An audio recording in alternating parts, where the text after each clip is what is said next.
No Momento AB de hoje, vamos falar sobre a crise da carne. Para isso, estamos aqui no Sindicato Rural do Vale do Rio Grande com o presidente do sindicato, Ciro Pena, que é também coordenador da Comissão de Pecuária de Corte da Federação de Agricultura e Pecuária do Estado de São Paulo. Está aqui com a gente também a Jussara Mega, que é presidente da Anvebar, a Associação dos Médicos Veterinários de Barretos e Região, e a nossa presidente, Débora Sartori, a Débora, presidente da a Associação Barretense de Engenharia, Arquitetura e Agronomia. Bom, conhecidos todos, muito conhecidos na nossa cidade e pessoas aí com propriedade para falar sobre tudo isso que a gente vem acompanhando na mídia. Mas e aí, o que é realmente tudo isso? O que isso significa para a gente, principalmente aqui em Barretos e na nossa região? Ciro, vamos começar com você.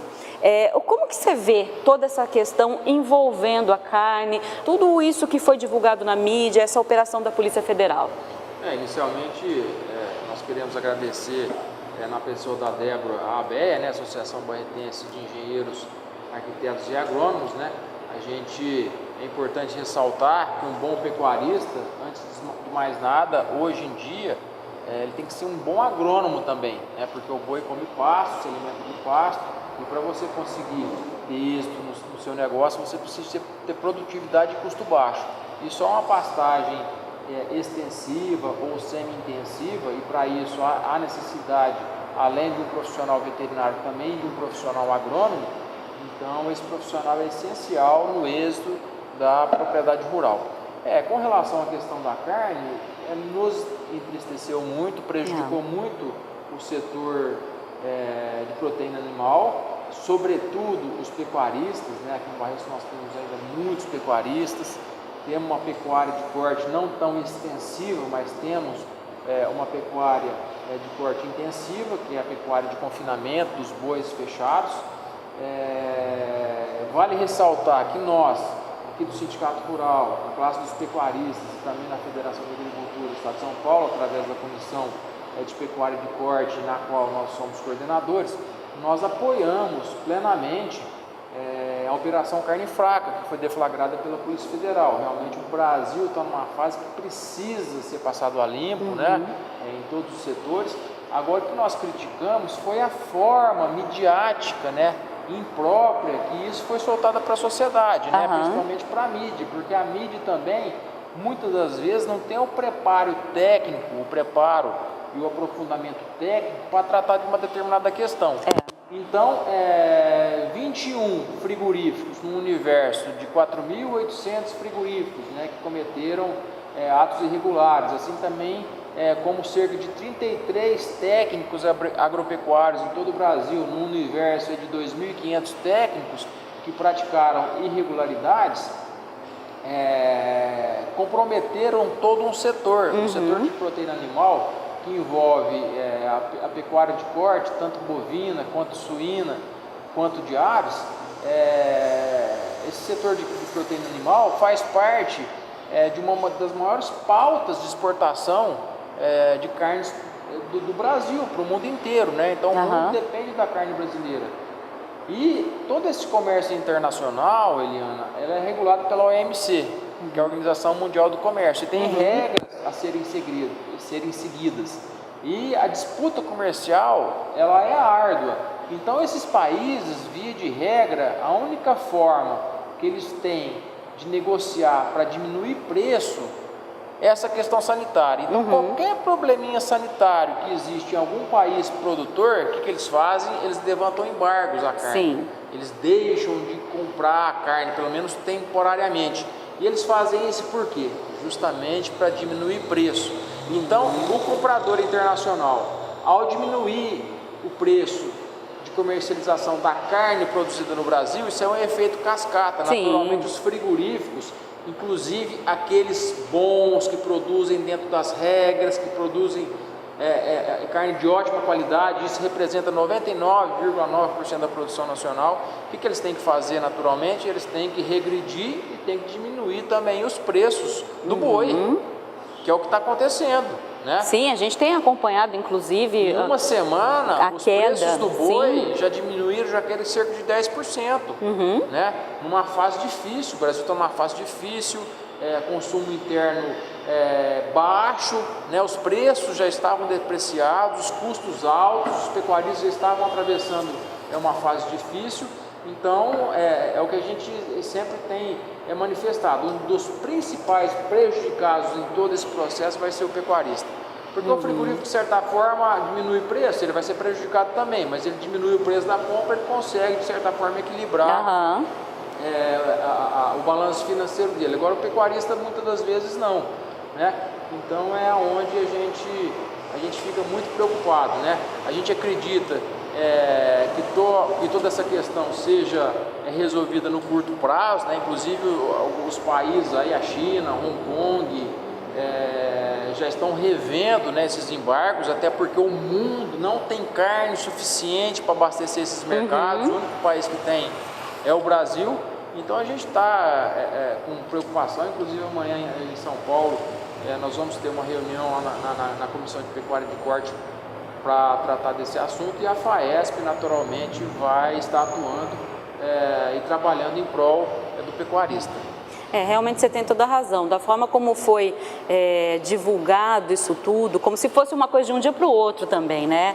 E não foi bem assim, acabou assustando as pessoas. Não, são vários aspectos a serem levados em consideração aí, né? Prejudicou o pecuarista, prejudicou todo mundo, mas também, né, chegou na questão dos veterinários, né, ô Jussara, porque como a gente já conversou aqui um outro dia, você disse inclusive que pode gerar desemprego. Sim, pode gerar desemprego tanto em todas as classes, né? Também a ABEA com os agrônomos que trabalham com a pecuária. E no caso aí a pecuária é a carne, né, o corte, o frango e o suíno. Então todos envolvidos, são todas essas carnes, não só a carne de boi.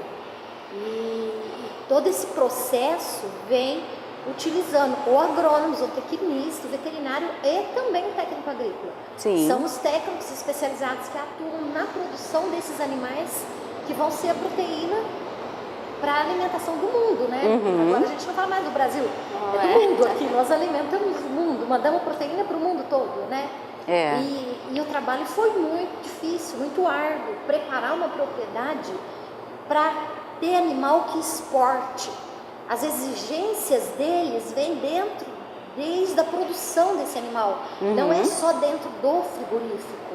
Eles querem saber se aquela propriedade é qualificada. Existe país que só compra carne de propriedade ambientalmente correta. Então, é mais complicado do que a gente imagina. Do que se imagina. Não é o caso do boi chegar, comer a comida que está lá, o pasto e o que está no coxo. Aquela propriedade tem que ser uma propriedade adequada. Hoje, já alguns exigem o boi verde. Então, ele só pode comer capim. Essa propriedade tem que ter uma passagem muito bem preparada. Não pode faltar alimento para esses animais.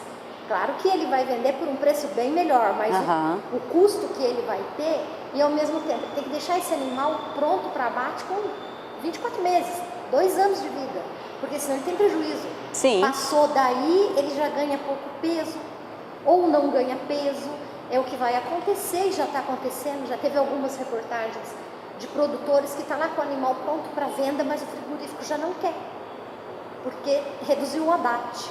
Então ele já começou a ter prejuízo, o animal não vai ganhar mais peso, pode até perder peso, mesmo ele aumentando a alimentação. Então é uma coisa muito... É um efeito cascata mesmo. Cascata, a mesma coisa acontece com a ave e o suíno. Ele tem a hora exata de ser abatido, passou dali é prejuízo. E vai acontecer muito esse prejuízo, muito mesmo. E a gente está ouvindo aí, né, a opinião de pessoas ligadas diretamente né, com a pecuária, mas aí nós duas, que não somos ligadas diretamente, não somos da área, a gente pode falar inclusive como consumidores, né? Você não se assustou quando você viu tudo isso, né, essa questão, a mídia falando, como já foi dito, né, de uma forma assim desenfreada, né? Porque parece assim que a coisa ficou assim, de repente de uma hora para outra, poxa, eu não posso comer mais carne. Nossa, tá tudo contaminado, tá tudo, de repente né? tem papel na carne, olha. Não é? E aí foi surgindo muita conversa, né? Como que você viu tudo isso, Débora? Eu me assustei, é claro, porque as notícias, como o Ciro disse, elas eram desenfreadas, sem um técnico falando o que aconteceu no meio de tantos frigoríficos, apenas alguns prejudicou aquela quantidade. Então, essa informação, esse esclarecimento que o Ciro traz para nós, que a Jussara traz, isso é muito importante, de grande valia, e vem deixar a gente mais tranquilo, né? Menos assustado com o que nós vemos na mídia convencional, no que nós vemos por aí. Porque realmente a gente viu aí, né, as pessoas ficarem assim em dúvida, né, até com não só com a carne, mas também com alguns produtos industrializados. E aí o Ciro também, né, antes da gente começar aqui, já tinha me falado algo que eu acho muito pertinente falar para o consumidor também. Nesse primeiro momento, a gente vai ver um preço da carne cair, mas o que se projeta para o futuro? Então, essa questão de consumidor foi um assunto extremamente importante, né? Porque, na verdade, eu sou representante de classe, a Débora também, assim como a Jussara também é representante de classe. Mas nós somos consumidores também, né? Como toda a população. Nós somos consumidores. Eu sou consumidor, a minha esposa é consumidora, os meus filhos são consumidores, a minha família, enfim.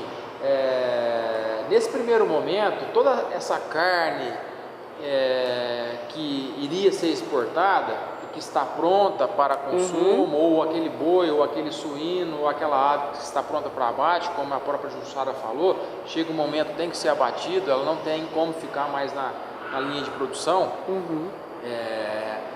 Em vez dele ser exportado, qual que vai ser o destino desse alimento? Vai ser colocado no mercado interno. Então vai haver uma super oferta de carne, de proteína animal no mercado interno. Eu mesmo estive anteontem no supermercado aqui em Barretos e observei que já uma queda no preço da carne. Então, num primeiro momento, o consumidor vai aumentar o consumo de carne, né? Tanto bovina, quanto suína, quanto de aves. Agora, isso aí, pelo prejuízo que vai causar pelos produtores, ciclos de produção deixarão de existir. Por exemplo, aquela pessoa, aquele pecuarista que iria fechar boi no coxo agora em abril, maio, se ele não tiver uma perspectiva de lucro, se ele não tiver um mercado futuro onde ele possa travar o valor dos bois dele e ele consiga verificar a possibilidade de ter um mínimo lucro, porque ninguém vai pagar para trabalhar, né? Ninguém paga para trabalhar, o profissional ele paga não para ele enriquecer, mas pelo menos para ele conseguir ter um mínimo de lucro, né? Isso é natural em toda a sociedade. Então, se ele não conseguir ter essa garantia, ele não vai fechar o boi no primeiro ciclo. Assim como os avicultores também não vão fechar o frango, assim como os suinocultores também não vão fechar o suíno. Então, se no primeiro momento o consumidor vai ter um benefício pela queda nos preços, num segundo momento você tem a certeza que esses preços vão estourar. Podem estourar, né? Porque hoje em dia as coisas são tão dinâmicas, como eu disse agora há pouco, esses países já estão revendo esses embargos, até porque não existe carne em nível mundial, mas a gente está falando em termos de tendências, né? Em termos de acontecimentos recentes. Então a gente acredita que se esses embargos continuarem, se realmente os preços dos animais permanecerem muito baixos, num segundo momento o consumidor vai ser prejudicado. Agora, com relação à qualidade da carne, Eliana, Jussara e Débora, todo mundo conhece a qualidade da carne brasileira, o brasileiro conhece. Eu, tipo assim, toda a minha vida, eu nunca ouvi falar que passou de um consumidor que foi contaminado comer uma carne podre, igual falaram na imprensa. Isso é horroroso. Esses dias soltaram algumas coisas falando que hoje em dia tanta informação imprópria, errada. e parte da imprensa, a gente tem todo o respeito pela imprensa, pelo trabalho sério também de grande parte da imprensa, porque em todos os setores da sociedade tem, assim, a maioria são bons, mas tem uma minoria também, a parte podre, vamos dizer assim. Então, tipo assim, uma pequena parte da imprensa vive de sensacionalismo. Sim, e o que é o sensacionalismo? É a notícia ruim, é a notícia que vende, né? É o que dá ibope. É o que dá ibope. Só que muitas das vezes não corresponde à realidade. Então, eu considero que o consumidor está seguro, pode continuar a comer carne. Inclusive os mercados externos consumidores da carne brasileira, eles conhecem a qualidade da carne brasileira também, tanto é que eles estão revendo esses embarques, até porque eles não estão encontrando carne no mundo para consumir. Eu vou só passar um dado para você. A China levantou o embargo da carne brasileira, né? Aí, no momento seguinte, o que ela fez? Ela procurou a Austrália para comprar a carne australiana. Você sabe quem que iria vender a carne australiana para os chineses? O JBS, que está envolvido na Operação Carne Fraca. E aí? Porque o JBS também está na Austrália, mas ele está revendo, a China está revendo o embargo, por quê? Porque a Austrália não tem carne suficiente, o JBS é australiano e a pecuária australiana não tem carne suficiente para suprir a necessidade da China. Então, né, é aquela história, né? A gente também tem que ter um pouco de discernimento, né? E saber avaliar também as notícias, né? E também ter um olhinho aberto aí para quando essas notícias aparecem, viu, gente? O bom entendedor entenderá. Bom, infelizmente o programa está chegando no final. Obrigada, Ciro. Muito obrigada por participar com a gente. Eu agradeço a TV Barretos, agradecemos também mais uma vez a Débora e a Abeia, né, que são profissionais aí altamente capacitados e são parceiros também do Sindicato Rural. É isso aí, obrigada, Jussara. Eu também quero agradecer, só é rapidinho que eu vou falar, que eu acho que é muito importante. Eu tenho ouvido muitas pessoas falar, não vou comprar mais, vou comprar carne de açougue. A carne de açougue, a maioria não é inspecionada. Sim. Aí sim se corre um sério risco. Temos açougue sem inspeção, então não deixe de comprar a carne industrializada que veio do frigorífico. Essa sim tem inspeção. Essa é a dica. Obrigada, Jussara. Obrigada, chefe. Nossa presidente nossa presidente. Obrigada. Eu que agradeço a Jussara pela participação, pelo esclarecimento na parte veterinária. O Ciro, que é nosso parceiro tanto quanto a Jussara, e que somos ligados através dos agrônomos, não só da parte de engenharia. Então, nós agradecemos a presença. Muito obrigada, Ciro. Eliana. Obrigada, Débora. Foi um prazer estar com vocês, um prazer também estar com vocês. E é isso aí, o Momento Abeia sempre abrindo espaço para discutir assuntos que estão relacionados ao nosso dia a dia. A gente fica por aqui, mas volta a se encontrar na próxima sexta-feira, às 20h30 aqui na TV Barretos. Até lá.